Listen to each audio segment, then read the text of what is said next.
Hello అండి.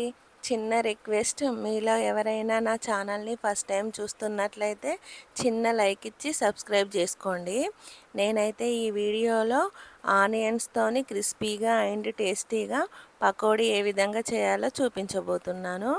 దీనికోసం అయితే మంచిగా ఆనియన్స్‌ని సన్నగా చిన్న చిన్న పీసెస్ లాగా కట్ చేసుకోండి. నెక్స్ట్ అయితే పచ్చిమిర్చిని ఈ విధంగా రౌండ్‌గా కట్ చేసుకోండి, కొన్ని మాత్రమే.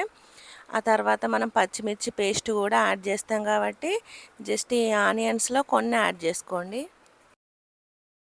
నెక్స్ట్ మీరు చేసే పకోడీ క్వాంటిటీకి సరిపడినంత మళ్ళీ పచ్చిమిర్చి కొన్ని తీసుకొని అందులో కొంచెం వెల్లుల్లి యాడ్ చేసుకొని ఆ తర్వాత అల్లం వెల్లుల్లిని కూడా ఈ విధంగా కట్ చేసుకొని యాడ్ చేసుకోండి.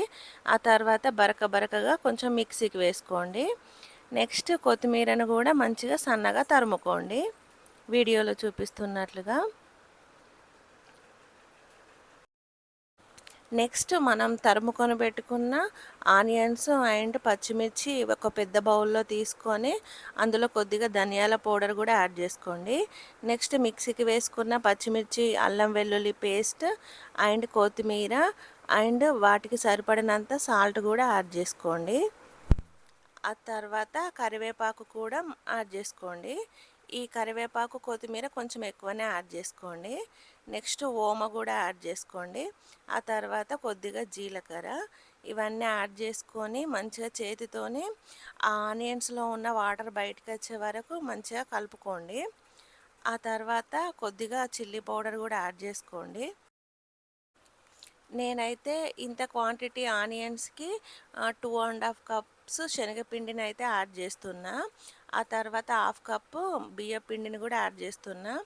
బియ్యపిండి యాడ్ చేస్తే ఏంటంటే కొంచెం క్రిస్పీగా ఉంటాయి. నెక్స్ట్ అయితే సోడాను కూడా యాడ్ చేసుకొని ఈ విధంగా వీడియోలో చూపిస్తున్నట్లుగా మంచిగా కలుపుకోండి. వాటర్ అయితే ఎక్స్ట్రాగా ఏం యాడ్ చేయకండి. మీకు పిండి ఇంకొంచెం తక్కువ అనిపిస్తే మళ్ళీ కొంచెం యాడ్ చేసుకోండి. ఈ విధంగా వీడియోలో చూపిస్తున్నట్లుగా మంచిగా కలుపుకోండి. పకోడీ క్రిస్పీగా కావాలనుకుంటే వాటర్ అయితే అస్సలు యాడ్ చేసుకోకండి. నార్మల్గా కొంచెం మెత్తగా కావాలనుకుంటే మాత్రం కొన్ని వాటర్ యాడ్ చేసుకొని కలుపుకోండి.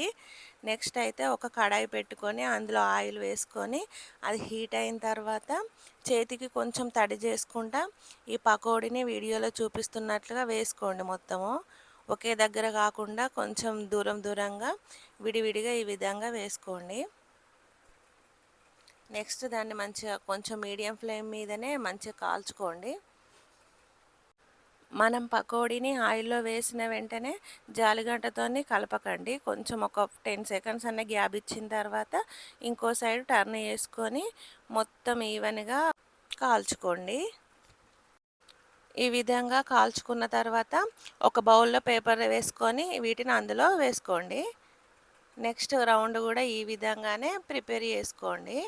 మంచిగా ఆనియన్స్ని ఆయిల్లో ఈ విధంగా వీడియోలో చూపిస్తున్నట్లుగా వేసుకోండి. అంతా ఒకే దగ్గర ముద్దలాగా మాత్రం వేసుకోకండి. అట్లా వేసుకుంటే లోపల పచ్చిగా ఉండిపోతుంది, బయట మాత్రము కాలినట్టు మంచిగా కనబడుతుంది. సో ఎప్పుడైనా కానీ ఇట్లా విడివిడిగా వేసుకుంటేనే మంచిగా క్రిస్పీగా ఉంటుంది ఆనియన్ పకోడీ. వర్షాలు పడినప్పుడు ఇట్లా వేడిగా పకోడీ వేసుకొని తింటే సూపర్గా ఉంటుంది. వీడియో ఎలా ఉందో కామెంట్ చేయడం మర్చిపోకండి. అండ్ ఈ వీడియో నచ్చినట్లయితే చిన్న లైక్ ఇచ్చి సబ్స్క్రైబ్ కూడా చేసుకోండి. పకోడీ చూడండి క్రిస్పీగా ఎంత బాగుందో.